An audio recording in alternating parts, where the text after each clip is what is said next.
അങ്ങനെ വീണ്ടും ഒരു യാത്രയിലാണ്. എല്ലാവർക്കും നമസ്കാരം. പുതിയൊരു വീഡിയോയിലേക്ക് എല്ലാവർക്കും സ്വാഗതം. ഇന്നത്തെ എൻ്റെ യാത്രയിൽ എൻ്റെ സുഹൃത്തും കൂടെ എൻ്റെ കൂടെ. കർണാടക ബോർഡറുമായി അതിർത്തി പങ്കിടുന്ന ആന്ധ്രാപ്രദേശിലെ ഉള്ള ഒരു ചെറിയൊരു പട്ടണമാണിത്. ഇവിടെ നിന്നും ഞാനും എൻ്റെ സുഹൃത്തും ഈ ചെറിയ പട്ടണത്തിൻ്റെ അടുത്തുള്ള ഒരു ചെറിയ ഗ്രാമം കാണാൻ വേണ്ടിയുള്ള യാത്രയാണ്. തികച്ചും ഗ്രാമീണമായ മേഖലയിലേക്കാണ് ഈ റോഡിലൂടെ സഞ്ചരിക്കുമ്പോൾ നമുക്ക് കാണാം. റോഡിൻ്റെ ഇരുവശത്തും കൃഷി ചെയ്തിരിക്കുന്ന ധാരാളം കൃഷിയിടങ്ങൾ.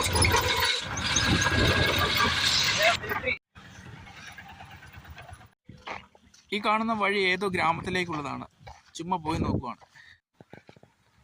ഈ റോഡിൻ്റെ സൈഡിൽ കാണുന്ന മനോഹരമായ ഒരു പുൽമൈതാനമാണ്. ചെറിയ കാടുകൾ നമുക്ക് ഈ കാണാം. റോഡിൻ്റെ സൈഡിൽ വിറകിന് വേണ്ടി കൂട്ടിയിരിക്കുന്ന മരക്കഷ്ണങ്ങൾ. ഏതോ ഗ്രാമത്തിലേക്ക് നീണ്ടു നിവർന്ന് കിടക്കുന്ന വഴിയിലൂടെ ഞങ്ങൾ കുറച്ച് ദൂരം നടക്കാൻ തീരുമാനിച്ചു. പുല്ലുമായി ബൈക്കിൽ വരുന്ന ഒരു കർഷകനെയും കാണാം. എൻ്റെ കൂടെ എൻ്റെ സുഹൃത്തുമുണ്ട്. ഞങ്ങൾ രണ്ടുപേരുമാണ് വിജനമായി ഗ്രാമം കാണാൻ വേണ്ടി പുറപ്പെടുന്നത്. വിജനമെന്ന് തോന്നിക്കുന്ന സ്ഥലമാണെങ്കിലും ഇവിടെ എന്തൊക്കെയോ കൃഷി ചെയ്തിട്ടുണ്ട്.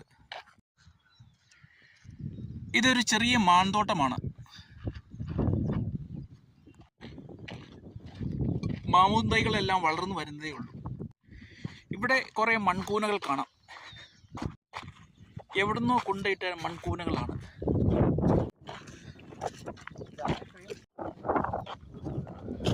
അങ്ങനെ കൃഷിഭൂമിയുടെ നടുവിലൂടെയുള്ള വഴി വളഞ്ഞും തിരിഞ്ഞും ഒക്കെ പോയിക്കൊണ്ടിരിക്കുകയാണ്. ഈ വിജനമായ സ്ഥലത്ത് ഒരു കർഷകൻ ഒരു പശുവിനെ മേയ്ക്കുന്നത് കാണാം.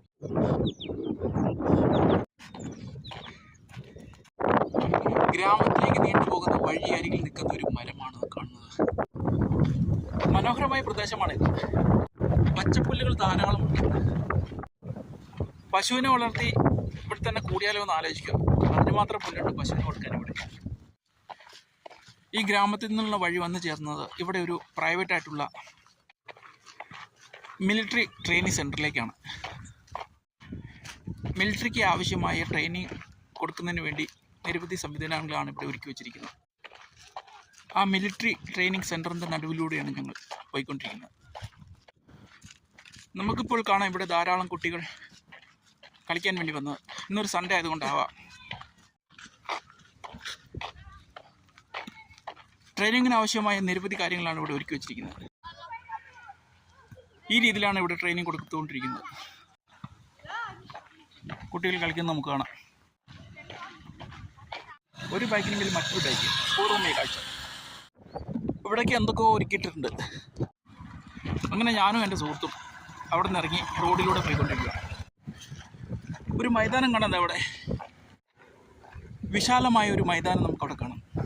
ആ വിശാലമായ മൈതാനത്തിൻ്റെ അങ്ങേയറ്റത്ത് കന്നുകാലികൾ മേഞ്ഞ് നടക്കുന്ന നമുക്ക് കാണാം. ഇതൊക്കെയാണ് ഗ്രാമത്തിൽ വന്നാലുള്ള കാഴ്ചകൾ. അങ്ങനെ ഞങ്ങൾ നടന്ന് മടുത്തു. ഒടുവിൽ ഇവിടെ റോഡ് സൈഡിൽ ഒരു മരത്തിൻ്റെ കീഴിൽ കുറേ ബെഞ്ചുകൾ വെച്ചിട്ടുണ്ട്. അവിടെ ഇരിക്കാൻ തീരുമാനിച്ചു. ഏതോ കോളേജ് സ്പോൺസർ ചെയ്തതാണ് ഈ ബെഞ്ചുകൾ. ഈ ഇരിപ്പിടത്തിനപ്പുറം അങ്ങ് ദൂരെ കാണാം കൃഷി ചെയ്തിരിക്കുന്ന കൃഷിഭൂമികൾ. ഈ മൈതാനത്തിന് സൈഡിലൂടെ നീണ്ടു കിടക്കുന്ന ഒരു ഗ്രാമീണ വഴി ഇവിടെ നമുക്ക് കാണാം. ആ കാണുന്നതാണ് കോളേജാണ്. ആ കാണുന്നത് അതൊരു കൃഷിസ്ഥലമാണത്. വ്യാപകമായ തോതിൽ പാവൽ കൃഷി ചെയ്തിരിക്കുന്നതാണത്. വളരെയധികം സ്ഥലത്താണ് അവിടെ പാവൽ കൃഷി ചെയ്തിരിക്കുന്നത്.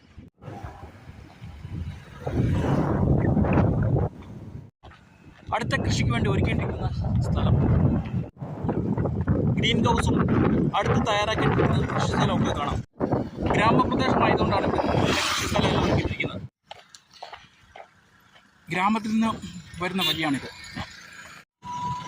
ഏതോ ഗ്രാമത്തിലേക്ക് പോകുന്ന റോഡ്. ഇവിടെയെല്ലാം മനോഹരങ്ങളായ സ്ഥലങ്ങൾ നമുക്ക് കാണാം. ഗ്രാമങ്ങൾ സന്ദർശിക്കുന്നതിൻ്റെ ഭാഗമായാണ് ഞങ്ങൾ ഇറങ്ങി പുറപ്പെട്ടിട്ടുള്ളത്. ഏതോ ഗ്രാമത്തിലേക്ക് പണിതിരിക്കുന്ന റോഡാണിത്. ഇത് കോൺക്രീറ്റ് റോഡാണ്.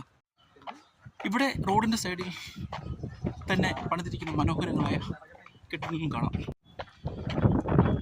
വളരെയധികം ദൂരമുണ്ടെന്ന് തോന്നുന്നു ഗ്രാമത്തിലേക്കുള്ള വഴിക്ക്.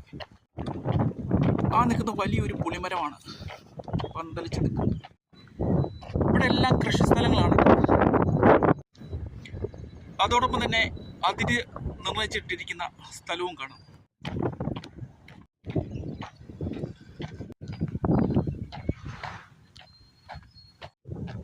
നല്ല ചുമന്ന മണ്ണുള്ള സ്ഥലമാണ്. അതേസമയം ഇവിടെ കാണുന്നത് ചോളമാണ്. വളരെ വിശാലമായ ഒരു സ്ഥലം നിറയെ ചോളമാണ് കൃഷി ചെയ്തിരിക്കുന്നത്.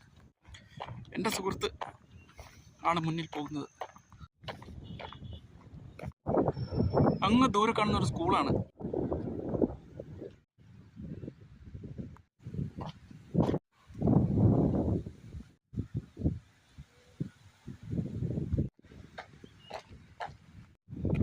അങ്ങനെ ഞങ്ങൾ തിരിച്ചും ഗ്രാമീണമായ മേഖലയിലേക്ക് പ്രവേശിച്ചിരിക്കുകയാണ്. അതേതോ സർക്കാർ സ്ഥാപനമാണ്. ചാണാൻ വേണ്ടി എടുക്കുന്ന റോഡ്. ഗ്രാമത്തിലെ പ്രായമുള്ള മനുഷ്യർ. ഗ്രാമത്തിൽ വന്നാൽ നമുക്ക് കാണാം വളർത്തുമൃഗങ്ങളെല്ലാം റോഡിൽ. പട്ടിയും കോഴിയും എന്ന് വേണ്ട ഒരു വിധത്തിൽപ്പെട്ട എല്ലാ വളർത്തുമൃഗങ്ങളെയും നമുക്ക് റോഡിൽ കാണാം. ഗ്രാമങ്ങളിൽ റോഡിനോട് ചേർന്ന് തന്നെയാണ് അവർ വീട് പണിതിരിക്കുന്നത്.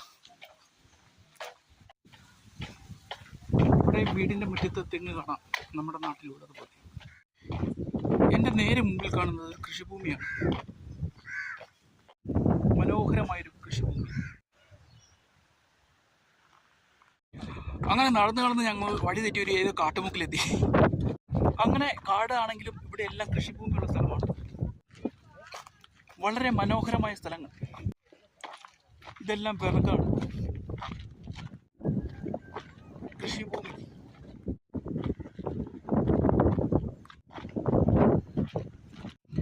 ഇത് ഒരു ഇനത്തിൽപ്പെട്ട കാക്ടസ് പ്ലാന്റ് ആണ്. വളരെ വരണ്ട പ്രദേശത്ത് വളരുന്ന ഒരുതരം കാക്ടസ് പ്ലാന്റ്.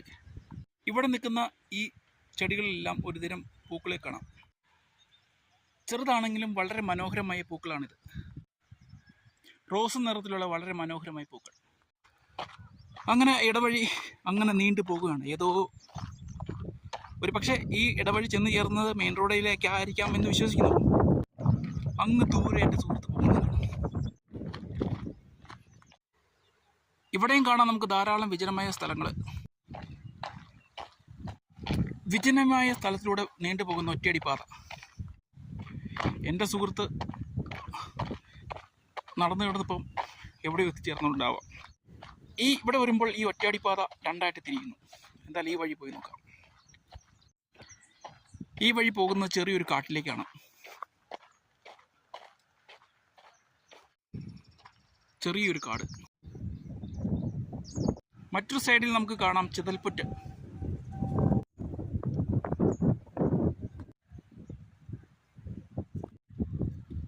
ഇതും കാക്ടസ് പ്ലാന്റ് ആണ്.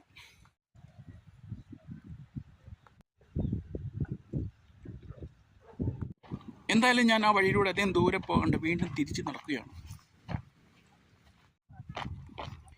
എനിക്ക് തോന്നുന്നു ഈ വഴി ചെന്ന് ചേരുന്നത് ഇവിടെയുള്ളൊരു തടാകത്തിൻ്റെ കരയിലേക്കാണെന്ന് തോന്നുന്നു. യെസ്, അങ്ങ് ദൂരെ കാണുന്നത് ഒരു തടാകമാണ്. തടാകത്തിൽ വെള്ളം വളരെ കുറവാണ്. ഞാൻ കുറച്ച് ദിവസങ്ങൾക്ക് മുമ്പ് വന്ന തടാകമാണിത്. പക്ഷേ ഇത് തടാകത്തിൻ്റെ മറ്റേ കരയാണ്. ഈ തടാകത്തിൻ്റെ കര അന്ത്യവിശ്രമം കൊള്ളാൻ വേണ്ടി ഉപയോഗിച്ചിരിക്കുന്നു. ധാരാളം പൂർവികരെയാണ് ഇവിടെ അടക്കിയിരിക്കുന്നത്.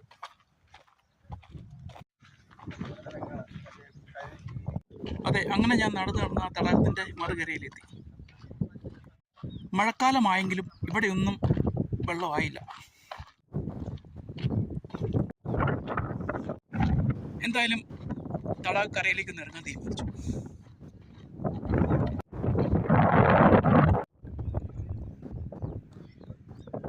കാറ്റിൽ ഓളം വെട്ടുന്നതാണ് കാണുന്നത്. ഈ തടാകത്തിൽ നിറയെ കുറ്റിച്ചെടികൾ കാണാം. എൻ്റെ സുഹൃത്ത് തടാകത്തിൻ്റെ കരയിലൂടെ പോകുന്നതാണ് കാണുന്നത്.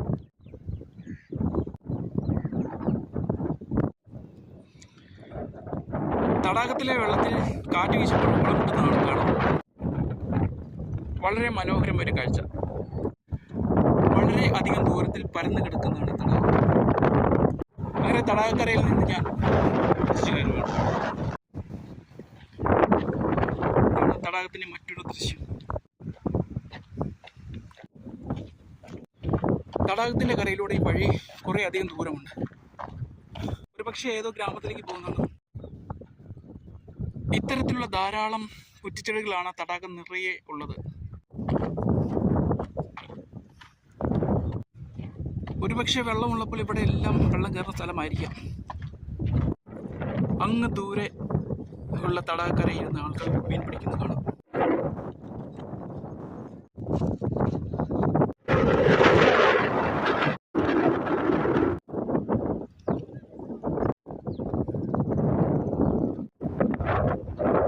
ഒരു വിശാലമായ ഏരിയ മുഴുവൻ ഈ തടാകം.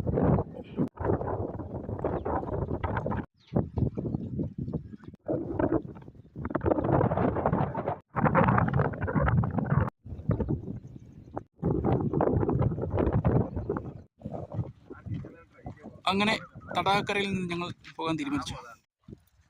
ഇവിടെ എല്ലാം ചെറിയ ഒരു വനം കാണാം. ഈ തടാകത്തിൻ്റെ കരയിലൂടെയുള്ള വഴി വളരെ മനോഹരമാണ്. ഈ തടാകത്തിൻ്റെ കരയിലൂടെ നീണ്ടുപോകുന്ന വഴി വളരെയധികം ദൂരമുണ്ട്. വളരെയധികം മനോഹരമൊരു കാഴ്ചയാണിത്. അങ്ങ് ദൂരെ തടാകത്തിൽ നിന്ന് മീൻ പിടിക്കുന്നവരെ നമുക്ക് കാണാം.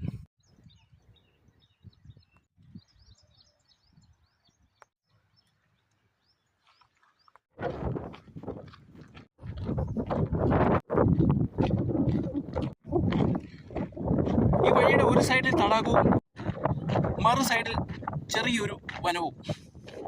ചെറിയ വനത്തിനും തടാകത്തിനും നടുവിൽ പോകുന്ന റോഡിൻ്റെ സൈഡിൽ ഉള്ള ശ്മശാനങ്ങളാണ്. ഇത് മനോഹരമായി നിറയെ പൂത്തു നിൽക്കുന്ന ഒരു ചെടി. അങ്ങനെ ഞങ്ങൾ കുറേ ദൂരം നടന്ന് റോഡിലേക്കുള്ള വഴി കണ്ടെത്തി. ഈ തടാകം തുണി കഴുകാൻ വേണ്ടി ഉപയോഗിക്കുന്ന സ്ഥലം കൂടിയാണ്. ഈ തടാകത്തിൽ കഴുകിയ തുണികൾ ഉണങ്ങാൻ ഇട്ടിരിക്കുന്നുണ്ട്. കാറ്റത്താടുന്നത് കാണാൻ നല്ല ഭംഗിയുണ്ട്. ഇതിനുമപ്പുറം കാണുന്നത് കൃഷിഭൂമിയാണ്. വളരെ മനോഹരമായൊരു കൃഷിഭൂമി. ചെറിയ അമ്പലവും ആൽമരമുള്ള സ്ഥലം. മെയിൻ റോഡിലേക്ക് ഇനിയുണ്ട് കുറേ ദൂരം. ഈ വിജനമായ സ്ഥലത്ത് ഒറ്റപ്പെട്ട് നിർമ്മിച്ചിരിക്കുന്ന ഒരു വീടും കാണാം. ഒരു പറ്റം ആടുമായി വരുന്ന ആട്ടിടയൻ. വളരെ മനോഹരമായ കാഴ്ച.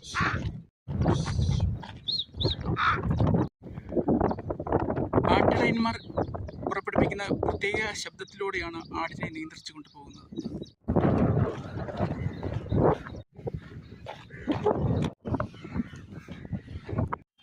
നടന്ന് ഒരു സ്ഥലത്തെത്തി. അങ്ങനെ ഈ പോകുന്ന വഴി പട്ടണത്തിലേക്ക് പോകുന്ന വഴിയാണ്. ഒടുവിൽ ഞങ്ങൾ ആ വഴി എത്തപ്പെട്ടു. ഇടുങ്ങിയ തെരുവിലൂടെ, കുട്ടികൾ കളിച്ചുകൊണ്ടിരിക്കുന്ന ഇടത്തെരുവിലൂടെ മെയിൻ റോഡ് ലക്ഷ്യമാക്കി ഞങ്ങൾ നീങ്ങുന്നു. ഇങ്ങനെ ഇടുങ്ങിയ തെരുവിൽ ധാരാളം വീടുകളാണ് ഉള്ളത്.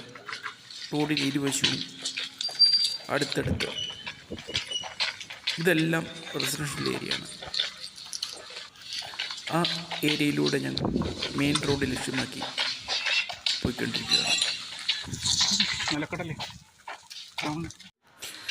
ഇങ്ങനത്തെ റെസിഡൻഷ്യൽ ഏരിയ കുറേ അധികം ദൂരമുണ്ട്. Explore ചെയ്യുമല്ലേ.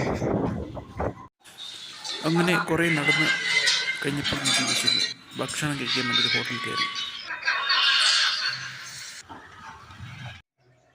Thank you for watching.